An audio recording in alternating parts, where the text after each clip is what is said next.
اللہ الرحمن الرحیم۔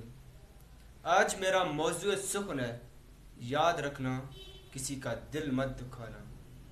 سب سے پہلے میں آپ کو وہ سیکریٹ جو آپ صلی اللہ علیہ وآلہ وسلم نے امی عائشہ صدیقہ طاہرہ کو بتایا۔ ایک دن سرور کونین رحمت للعالمین نبی کریم صلی اللہ علیہ وآلہ وسلم بڑے خوش تھے۔ پیارے آقا نے پیارے انداز میں امی عائشہ سے پوچھا، عائشہ پوچھ، عائشہ مانگ، آج کیا مانگتی ہے؟ امی عائشہ سوچ میں پڑ گئی کہ مانگوں تو کیا مانگوں، فیصلہ نہ کر سکی۔ پوچھا، کیا اجازت نہیں ہوگی کہ میں اپنے والد محترم حضرت ابوبکر صدیق سے پوچھ نہ لوں؟ آپ صلی اللہ علیہ وآلہ وسلم نے اجازت دے دی۔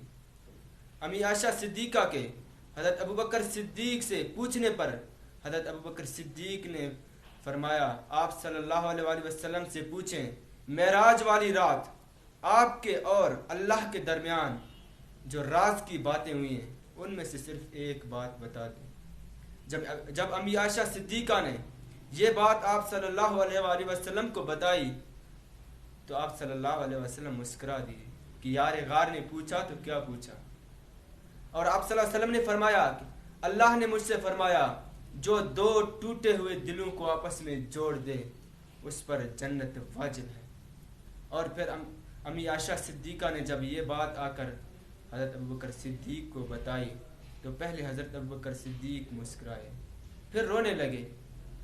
امی عائشہ نے فرمایا، اس بات پہ خوش ہونا چاہیے، یہ تو خوشی والی بات ہے، آپ روتے کیوں ہیں؟ تو حضرت ابوبکر صدیق نے فرمایا، کیا آپ نے اس کا دوسرا پہلو نہیں دیکھا؟ اگر دو ٹوٹے ہوئے دلوں کو جوڑنے پر جنت واجب ہے تو دو دلوں کو توڑنے پر بھی جہنم واجب ہے۔ آج ہم ایک دوسرے کا دل دکھاتے ہیں، ایک دوسرے کو تکلیف دیتے ہیں، مگر ہمیں معلوم تک نہیں۔ آج ہم ایک دوسرے کا اس قدر مذاق اڑاتے ہیں کہ اگلے کا دل دکھ جاتا ہے، اس کے دل پر خنجر لگ جاتے ہیں، اس کو بہت تکلیف ہوتی ہے، مگر ہم پھر بھی مذاق سے باز نہیں آتے۔ آج اگر کسی کو کسی بات پر غصہ آتا ہے تو اس بات کو ہم مذاق بنا کر اسے بار بار غصہ دیتے ہیں، اسے بار بار تکلیف دیتے ہیں، یعنی بار بار اس کا دل توڑتے ہیں۔ یاد رکھنا، محفل میں مذاق کرنے سے باز آؤ، کیونکہ جب محفل میں کسی کا مذاق اڑایا جاتا ہے تو محبت نفرت میں تبدیل ہونے لگتی ہے، پیار غصے میں تبدیل ہونے لگتا ہے، دلوں میں جدائی آتی ہے، دوری آ جاتی ہے۔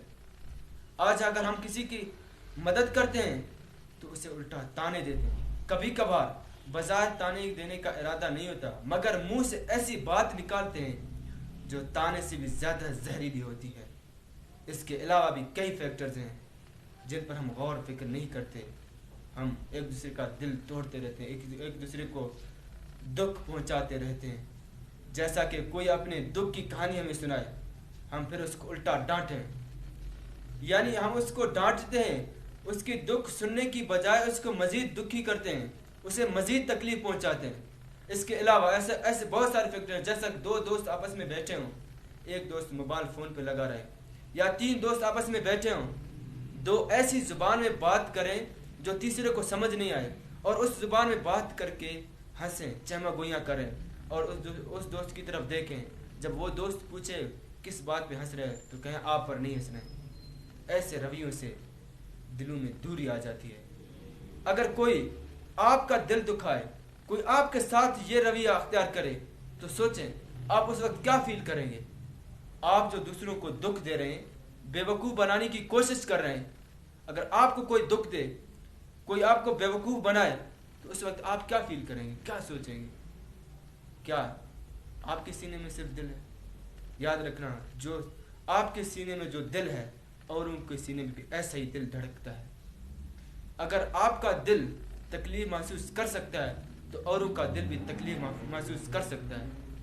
اگر آپ کی دکھ درد تکلیف میں آہ نکلتی ہے تو کیا اوروں کی واہ نکلتی ہے؟ کیا دل صرف آپ کے پاس ہے، غریبوں کے پاس نہیں، یتیموں کے پاس نہیں؟ کیا گوروں کے پاس ہے صرف دل؟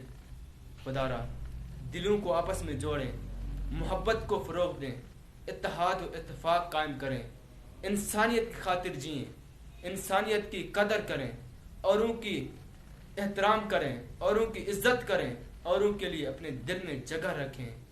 اور آخر میں آپ صلی اللہ علیہ وسلم کی حدیث ہے جس کا مفہوم ہے آسانی کریں، تنگی نہ کریں، خوشخبری دیں، نفرت نہ کریں۔